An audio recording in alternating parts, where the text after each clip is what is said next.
Eu passei momentos difíceis na vida, né?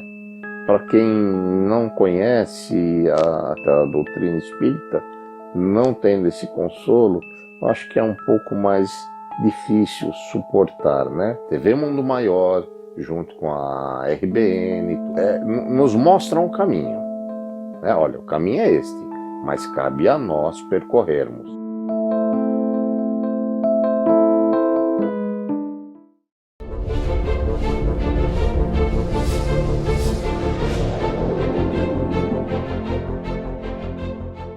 Olá, meus queridos irmãos, telespectador da TV Mundo Maior. Estamos felizes por poder iniciar mais uma vez o estudo do Evangelho Libertador de Jesus, para que possamos, analisando o seu conteúdo, os seus ensinamentos, nós tenhamos condições de viver melhor, ter mais energias positivas e ser útil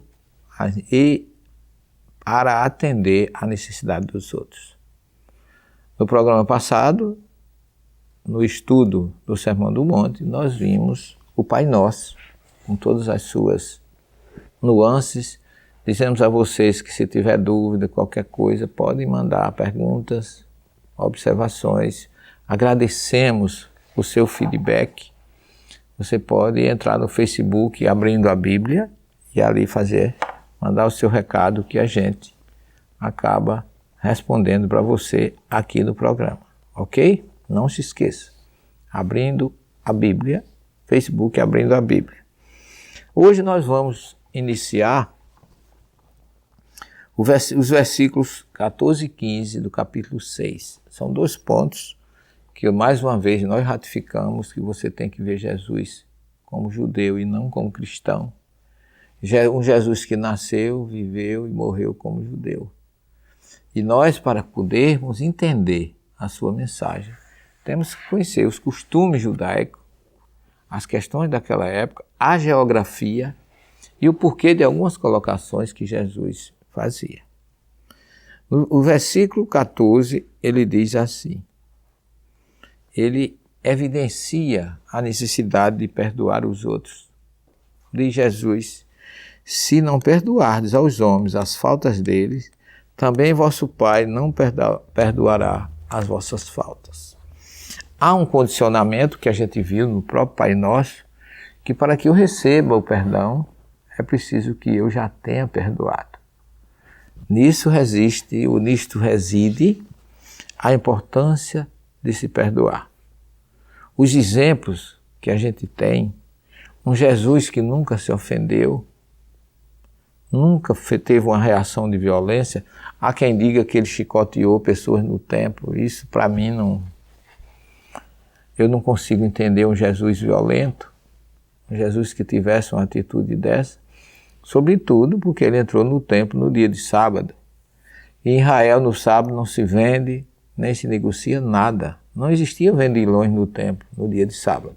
Então como é que ele encontrou eles lá? Podia haver, para aquela troca da moeda que existe, que era naquela época, só poderia se comprar os animais para sacrifício com moeda local. Aí tinha que haver o câmbio. Mas esse câmbio era durante a semana, não era no sábado. É aí que a gente começa a descobrir quantas coisas que as pessoas falam e que tem sido aceito durante 2000 anos de uma forma incorreta. E às vezes é bom a gente lembrar, quando eu falo desse assunto, de uma história que é uma espécie de lenda, mas ela tem uma curiosidade que se chama assim, o caminho do burro, que nós narramos no final dessa obra para até justificar o porquê muitas pessoas seguem aquilo que o padre disse, que a freira disse, que o professor de catecismo disse, da forma que ele aprendeu. Mas a história diz o seguinte, um viajante, ao chegar em uma cidade do interior do Brasil, ficou encantado com sua beleza. Jardins e praças apresentavam belos e harmoniosos quadros de organização. No entanto, uma coisa o intrigou, o viajante. Todas as ruas da cidade eram bem delineadas e retas.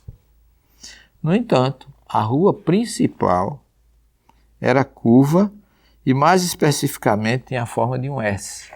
Era realmente toda... O viajante perguntou ao primeiro habitante que encontrou o porquê daquela cidade apresentar todas as suas ruas retas, mas a rua principal tinha a forma de S. O habitante não soube explicar e lhe sugeriu que perguntasse a um ancião de 85 anos sentado em um banco da praça próximo. O viajante aproximou-se do ancião e lhe interrogou sobre o motivo que o intrigava. Este lhe respondeu que conhecia perfeitamente o motivo daquela curiosidade peculiar à sua cidade e lhe narrou.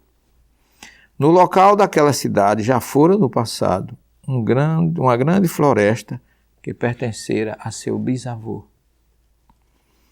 e ficava vizinha a uma fazenda de café.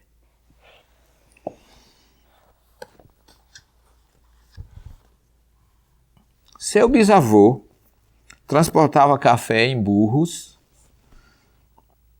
para outras cidades vizinhas. Um certo dia, um burro muito bravo soltou-se da fazenda e embrenhou-se na mata, ficando mais de uma semana dentro do mato, até que um vaqueiro especial e destemido tivesse condições de ir aprisioná-lo dentro da floresta e o trouxesse de volta. Ao retornar, o vaqueiro informou seu bisavô a existência de um bom pasto sob as árvores da floresta. Como seu bisavô possuía algumas cabeças de gado, resolveu soltá-los para pastar na floresta. Preocupou-se em como seria possível o gado pastar na floresta se esta era muito fechada. No entanto, descobriu que por onde o burro entrara na mata havia deixado um caminho. E foi por esse caminho que introduziu seu rebanho de gado. As vacas seguiram o caminho do burro e formaram uma trilha, aumentando e traçando uma verdadeira picada dentro da mata. Na sequência, vieram os lenhadores, que pela necessidade da extração da madeira e condução da mesma em caminhões, aproveitaram o que fora o caminho do burro, a trilha do rebanho do gado, e construíram uma vereda que posteriormente foi transformada numa estrada. Durante a extração da madeira, os trabalhadores construíram seus ranchos às margens da estrada, respeitando o caminho do burro, a trilha das vacas, a vereda dos lenhadores e a estrada dos caminhões. Veio a civilização e os primeiros colonizadores construíram suas casas às margens daquele que for o caminho do burro, a trilha da vaca, a vereda dos lenhadores e a estrada dos caminhões. Ninguém teve coragem de mudar o caminho do burro.